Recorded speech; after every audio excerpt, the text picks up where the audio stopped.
اهلا بيكم في ليدي مرمر. النهارده ان شاء الله ميعادنا مع فيديو انا شخصيا بحبه جدا وكنت دايما بحب اتفرج عليه في قنوات كتير. بحس فيه بنوع كده من الفن شوية، وكمان في نوع من الاستفادة لان احنا بننقل تجاربنا لبعض وخبراتنا لبعض. فده بحس انه حد يبقى عنده فكرة بينقلها لي بتعلم منه حاجة. فالحقيقة انا حبيت اشارككم النهاردة بايه الموجود جوه شنطتي. آم، بس قبل ما اتكلم عن التفاصيل، انا حابه اقول لكم ان النهارده ده فيديو تعاون مع قناه هند والافكار البسيطه. هسيب لكم اللينك بتاعها تحت الفيديو في الديسكريبشن بوكس. عايزه اقول لكم حاجه، ان هند صدقوني بجد قناه مميزه جدا، بتقدم افكار النهاية بتاعتها او النتيجة بتاعتها تبان انها صعبة ومعقدة كده، لكن بتلاقوا هند بتقدمها بافكار بسيطة جدا وبتبقى النتيجة ممتازة. هند بتقدم حلويات وبتقدم اكلات من مطبخها، حقيقي مميزة جدا، عندها افكار حلوة قوي، عندها حلويات حلوة جدا، وتشوفوا التوتال بتاعها تقولوا ولا اجدع حلواني. روحوا شوفوا قناة هند واشتركوا في قناتها هتعجبكم جدا. يلا نشوف الفيديو بتاعنا. الفكرة بتاعتنا بقى النهاردة هي ايه الموجود جوه شنطتي، وازاي بحافظ عليها، وازاي بنظمها، وبازاي لما برجع من بره بتعامل مع الشنطة ازاي. مبدئيا كده انا الحقيقة عندي عيب كده، وهو اني عندي شنط كتير جدا، كل شكل وكل لون. بحاول جاهدة الفترة دي ان انا اعود نفسي اني ما اكترش قوي، واعود نفسي اتأقلم على الحاجات اللي عندي. يعني انا ما اشتريتش حاجة خالص السنة دي، او الموسم القريب ده، او من فترة قريبة ما اشتريتش شنط جديدة، لان كل الشنط اللي عندي حالتها كويسة جدا، وعندي كل الالوان وكل الموديلات تقريبا. انا بحب الشنط، فعشان كده كنت بجيب منها كتير. بس طبعا انا دلوقتي عرفت ان انا عندي الحتة دي. يعني انا مش حابة الموضوع يكون اوفر عندي، ولا يكون عندي حب امتلاك الاشياء او حب امتلاك الشنط. فقررت عايزه اقول لكم بقف قدام الفاترين، يعني ايدي بتاكلني وببقى هموت لما بتعجبني شنطه، بس بمسك نفسي يعني عايزه اتاقلم على الحاجه اللي عندي. اولا لانه ده ممكن يدخل في موضوع يا جماعه الادمان. يعني شوفوا هي حاجه بسيطه بس ممكن يدخل في موضوع الادمان. لما الاقي نفسي اي حاجه بسيطه او كبيره او صغيره ايا كان مسيطره عليا، واللي هو بشوفها ما بقدرش اعمل كنترول، ده بقى ادمان حرام. فلازم ادرب نفسي ان انا اكتفي بالحاجه الموجوده عندي لو مش محتاجه غيرها، وانا فعلا مش محتاجه، عندي تقريبا كل الالوان وبغير في الشنط كتير جدا. تاني حاجه لازم اتحرر من عبوديه امتلاك الاشياء، دي عبوديه فعلا. إيه، اللي هو طالما الفلوس جو معايا، على فكرة ممكن تكون احتياجات يعني الفلوس اللي معايا دي بتاعت حاجات تانية أهم، ومجرد ما أشوف حاجة أقول لأ خلاص هدخل أجيبها، لأ دي عبودية. فلازم أتحرر من عبودية امتلاك الأشياء. تالت حاجة، لأن طبعا الظروف الاقتصادية زي ما انتوا شايفينها في البلد، والحاجة غليت جدا جدا جدا، فحرام لما اشتري حاجة يكون عندي أسعارها غالية وأكون مش محتاجة لها. احنا عاوزين كل حاجة، لكن احنا محتاجين ايه؟ بدأت أفكر في الفترة الأخيرة بالطريقة دي، أجيب اللي أنا محتاجاه له مش اللي أنا عاوزاه. مش عايزة أتكلم كتير، ندخل على الفيديو بتاعنا. دي الشنطة بتاعتي، دي لونها جراي. الشنطة دي أنا بحبها قوي. ده شكلها كده اهو، هي شنطة كبيرة. انا يا جماعة بحب البس الشنط الكبيرة، يعني نادرا جدا يمكن في مع اللبس الستيل قوي ومناسبة رسمية البس البورتفيهات الصغيرة او شنطة صغيرة، لكن في المجمل انا بحب الشنط الكبيرة. هي ليها ايدين كده، ليها سوستتين كده، الشنطة متوصلة بسوستتين كده من هنا، بس ده شكل يعني مش ما هياش جيوب ولا حاجة اهو. ده شكلها، انا بحب شكلها لان شكلها حلو قوي، ولونها الجراي ده حلو جدا. انا جبت الشنطه دي علشان دي اخر حاجه انا كنت خارجه بيها، وكان فيها الحاجه بتاعتي يعني. شكلها من ورا كده سوسته عاديه، هي جلد على فكره مش قماش، هي جلد لازار كده على جراي. ودي طبعا سوسته. يلا نشوفها من جوه فيها ايه. هي من بره سوسته واحده بس من جوه متقسمه. هي من جوه اهي، بصوا اكتر من مكان، ادي مكان اتنين وفي النص فيه سوسته كبيره. يلا نشوف فيها ايه، نمسك حاجه حاجه. مبدئيا فيها دي، بصوا شكلها جميل ازاي وكيوته كده. شغل هاند ميد ده على فكره، حلو قوي قوي قوي، عجبتني جدا. هي بصراحه كانت بتاعت بنوتي وانا طبقتها بصراحه من كتر ما هي عجباني. فدي اهي، دي وشها وظهرها زي بعض بسوسته. هنشوف فيها ايه دلوقتي، لان دي تقريبا اهم واحده، اهم حاجه في الشنطه. فيها كلينكس، ده لازم معايا، لازم. ما بحبش اجيب الباكيتس الصغير ده بيخلص بسرعه، بجيب من النوع ده. لازم معايا لاي ظرف طارئ، لازم موجود معايا الكلينكس. ومعايا الوايبس. اللي يعرف تابروير ومنتجاتها هيعرف ان العلبه دي من تابروير. دي بتاعت مناديل، في حجم تاني اكبر اعلى منها كده، بس انا حسيته مش بتاع خروج يعني. ليه انا جبتها؟ هي بتفتح كده اهي وبتسحب منها المناديل كده. ليه انا جبتها؟ لان العلبه الباكت بتاع الكلينيك الوايبس بيبوظ بسرعه، وبلاقي ان انا فقدت تلات ارباع المناديل اللي جوه الباكت، يعني باظت خلاص وهتترمي. فاستحرمت بصراحه. زائد حتى اللي ليها كفر بلاستيك، بلاقي الكفر بيتشال لانه بيبقى ملزوق كده حوالين الكيس بشمع تقريبا، فبيتشال سهل شيله يعني. عشان كده انا لجأت لدي. مش فاكرة سعر العلبة كان كام في تبروير. بس هي في المجمل يعني تبروير منتجاتها مش رخيصة، بس هي منتجاتها صحية جدا. وطبعا هتلاقوها دلوقتي غليت اكتر علشان كل حاجة اسعارها غليت. سامعين يا جماعة الصوت اللي بره ده صوت الهوا. انا ساكنة عالي، وصوت الهوا فظيع من امبارح. عندنا نوة كده في اسكندرية، ربنا يعديها على خير. نشوف في ايه كمان في الشنطة. في بعد كده ازازة المية دي برضو من تبروير. لانها منتجاتها صحية الحقيقة. انا ليه حاطة ازازة مية؟ حتى في الشتاء انا بشرب مية كتير. اتعلمت مؤخرا برضو اشرب مية كتير. انا ما كنتش بشرب المية خالص، وكنت بنسى نفسي دايما ان انا ما بشربش حتى انا قاعدة في البيت. بس الحقيقة حصل لي مشكلة صحية، ولما رحت وعملت تحاليل ودنيا اكتشفت ان هي من قلة المية. فدربت نفسي ان انا اشرب مية كتير، دايما باخدها معايا. كمان الازاز الناحيه دي كده خلاص. نشوف قدام.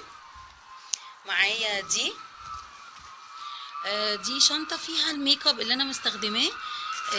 مش بحط كتير قوي، بس يعني للطوارئ. بصوا فيها حاجات تانية. دايما حاطه فيها ازازه برفيوم كده صغيره، او الرول دي اللي هي بتبقى صغيره ايا كان المتاح عندي. برضو بتنفع. حاطه فيها بلاشر وليب جلوس، وحاطه فيها دول متغيرين يعني، دول حسب اللي انا حاطاه لو حاطه وانا خارجه يعني. دي ثابته، دي انا جايباها بتاعه الشنطه دي، غير اللي موجوده عندي على السراحه او التسريحه زي ما بتقولوا. ودي مرايه، دي لازم موجوده بميك اب من غير ميك اب، لازم المرايه دي. علشان احنا بقى الستات وشكلنا العام وكده. المرايه دي انا كنت جايباها من ايروفلام، جميله يعني. مش هينفع افتحها طبعا علشان التصوير. فالمرايه دي وهي كانت جايه كده اهي تبع ايروفلام،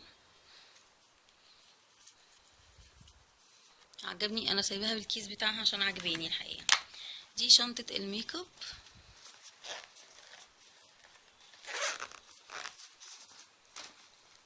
في كمان في الشنطه.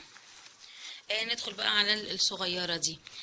دي الوالت بتاعتي او المحفظه بتاعتي.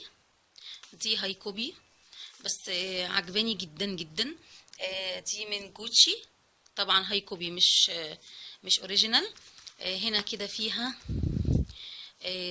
اماكن للاوراق وللحاجات دي، وهنا فيها اماكن اهي، ومن هنا كمان فيها للفلوس يعني. عجباني قوي، بحبها جدا. رغم ان الخامه دي كده قماش، بس من جوه هي جلد طبيعي. بس حلوه قوي، بحبها. في ايه كمان في السوسته؟ لازم معايا نوتة، لازم مهمة بالنسبة لي، والقلم طبعا، دول مع بعض. لأي ظرف طارئ، عايزة اكتب رقم تليفون، الموبايل ما يسعفنيش. دي بتاعة الكوينز، بحط فيها الكوينز. ودي بيسموها الكراتة.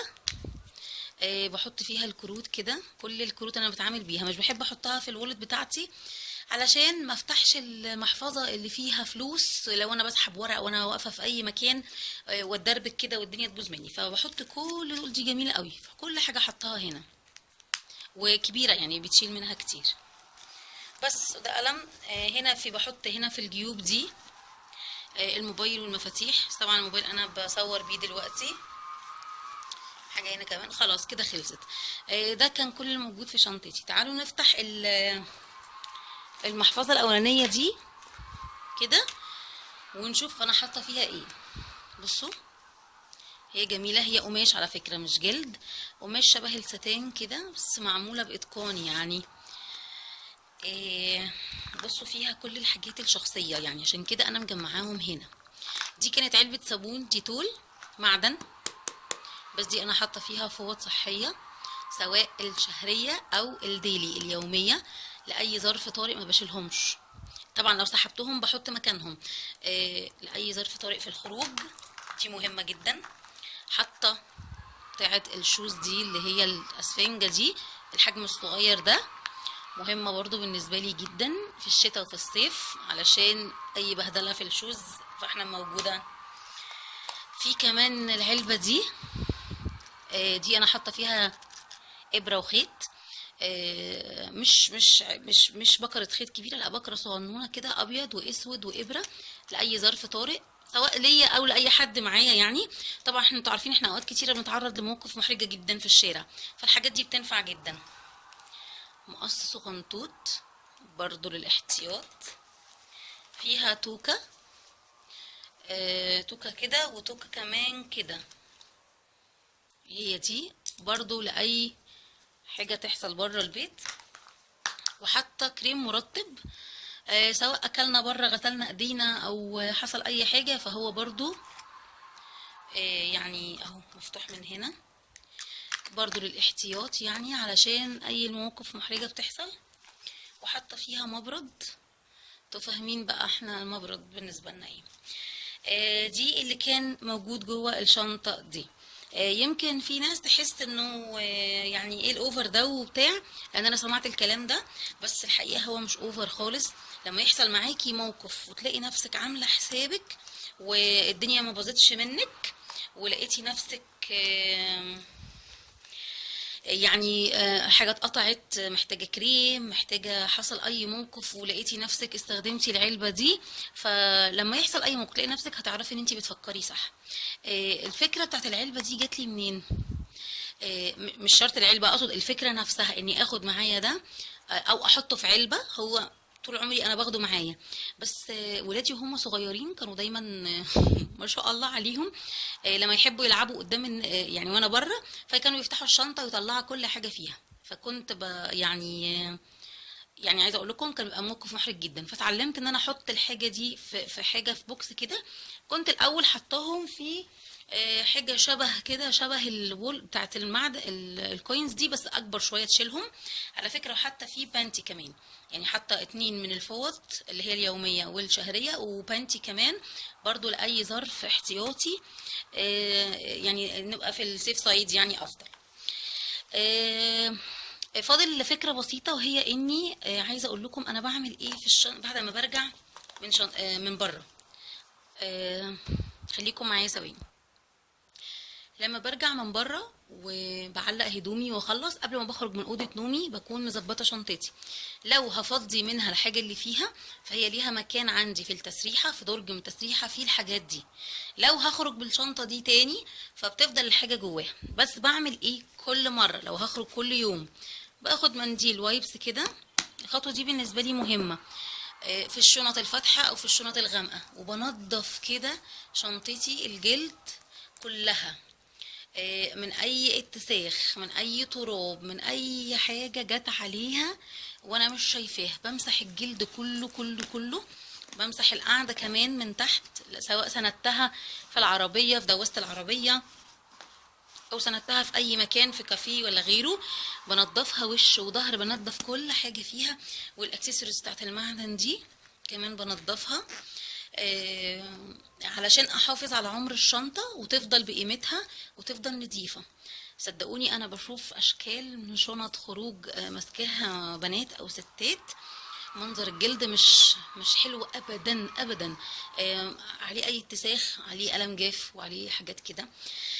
خدي بالك ان الحاجات الرفيعه دي هي اللي بتبين. الحاجات دي اسمها مكملات اناقه، زي الاكسسوارز اللي بتلبسيها، اي السكارفات، الحاجات دي اسمها مكملات اناق، ومن ضمنهم الشنطه. كل ما كانت الحاجه، انا مش بقول حاجه تبقى غاليه قوي واوفر، لكن كل ما كانت الحاجه بسيطه ونظيفه فانت بتبقي بيرفكت وكامله يعني. آم، انا قدمت فكرتي النهارده، يا رب تكون عجبتكم، يا رب اكون يعني ساهمت في ان انا قدمت فكره ولو مختلفه، او وضحت لك حاجه ما كانت غايبه عنك. ما تنسوش تروحوا لقناه هند واعملوا لها اشتراك، وقولوا لها ان انتوا جايين من عندي. هستناكم في فيديو جديد، انتوا كمان استنوني. باي باي.